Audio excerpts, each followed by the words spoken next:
Nalulungkot ka na pagka ano, no? May mga ganun, ano? Pagkakagwapo mo talaga ngayon, kuya, oh. Oh, tingnan mo, oh.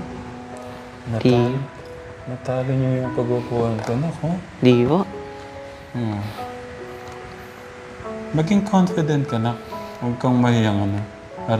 Harapin ng sino mong tao. Harapin mo kahit sino. Kaya ka naman dapat ikahiya, eh. Gwapo-gwapo mo yan. Oh.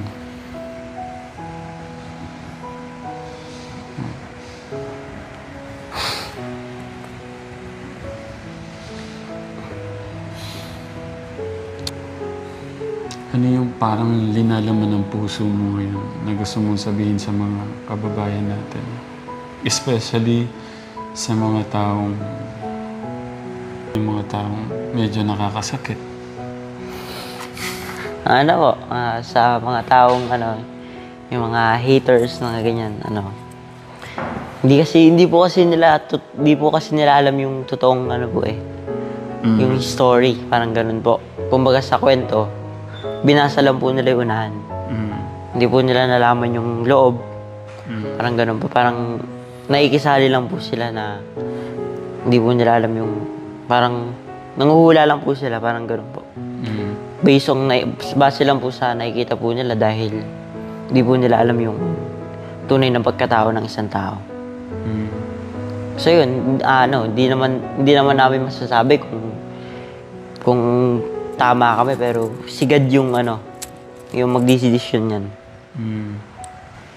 Kumusta yung pagmamahal ni Tita Ethel? Sobra po. Parang nangyari ba nagkaroon ba ng pangyayari? Ang hirap iyan, no, Kategram? Nagkaroon ba ng pagkakataon na kumalang magkasama kayo, ikaw lang kinakausap, kinis? Parang yung pagmamahal po kasi ni Tita Ethel is pantay po. Ganun nga, no?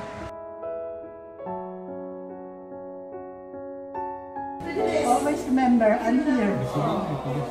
Tingnan ko nga. Unay. Ito, ang dami natuwa dito sa'yo.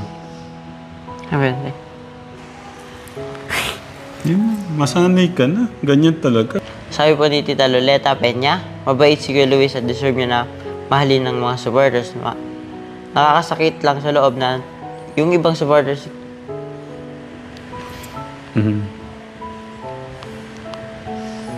Yung binasa ko lang. Oo po. Hindi, sanay na tayo sa ganon. Nakakabo sila. Sa bagay, mahalaga naman yung natin. Sabi po Tita Gina Silong, si Kuya Luis habang lumalaki lang gumagapo, stay ka lang dyan kay Tatay Rom. Thank you po. Lalong gumagwapo. Iyo. Kahit mga 10 lang, Kuya. Okay na kahit sunod-sunod. Hindi ka pa ba sanay sa ganyan? Hindi po iba eh. Tama po kayo, Tatay Ram. Kagwapo ni Kuya Luis, laban lang Kuya Luis. Ignore mo yung mga tao nagda-down. Sa'yo, wag magbabago. Stay humble.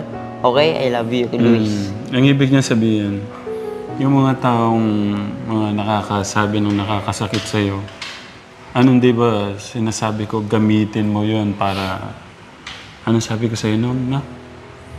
Para lumamas. Lumaban po. Yun. Nakakatulong sila, di ba? Kasi gusto ni God, mamahalin mo lang yung mga ganong taong mapanakit sa'yo.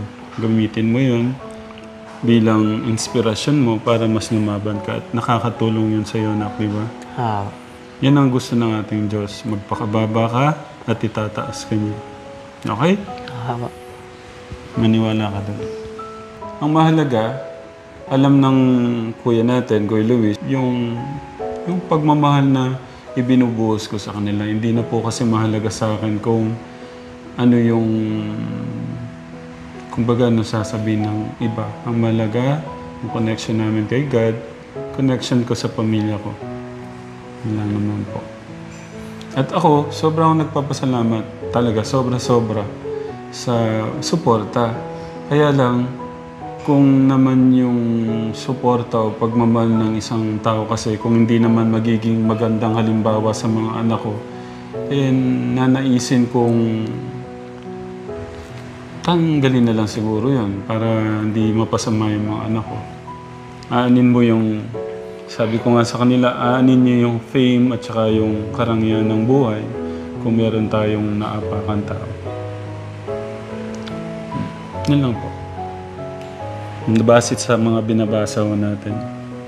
Sabi po ni Tita Erlinda de la Peña, kaya si Kuya Luis ko hindi nagpapabulag sa mga material na bagay at sa mga magandang offer for Kuya Luis future. Mas mahal niya si Tatay Ram at Nanay Jack at si Kuya Poren. Mas pinapahalagan niya sila Tatay Ram. Salamat Kuya Luis sa pagiging humble mo palagi at nag-appreciate sa lahat, maliit man o malaki, na receive mo. Matalinong bata ka pa, kaya love ka namin. Thank you po. Sabi po nita Belinda, thank you po sa nagmamahal kay Kuya Luis at sa mga sponsors at sa mga ninong-ninang niya. Higit sa lahat, thank you sa buong Manalasas family. God bless you all po. Thank you po. Sabi po ni Tita Lee, naiyak ako habang nanonood. Alam ko di kayo iwan Tatay Ram. Pero nakakasad kasi pag pilit si Luis, binababa kahit naman tahimik lang yung bata, followers lang ako pero Nasasaktan siya. No? pareho lang naman silang bata. Kung hindi naman tanggap ng iba ang bawat bata, manahimik na lang dapat. Ipasa Diyos na lang natin. Sabi mo Tita Vilma, diyan ka lang Kuya Luis, huwag mo iwan sila. Tatay Ram mo, mahal ka nila. Thank you po. Para malaman din ng mga katekram natin. Ba't tinanggihan mo yung offer? Sino yung anong pangalan na? Cantalejo? Yung nagbigay ng kwintas naman kay mama mo? Evangeline po. Tita Evangeline Cantalejo.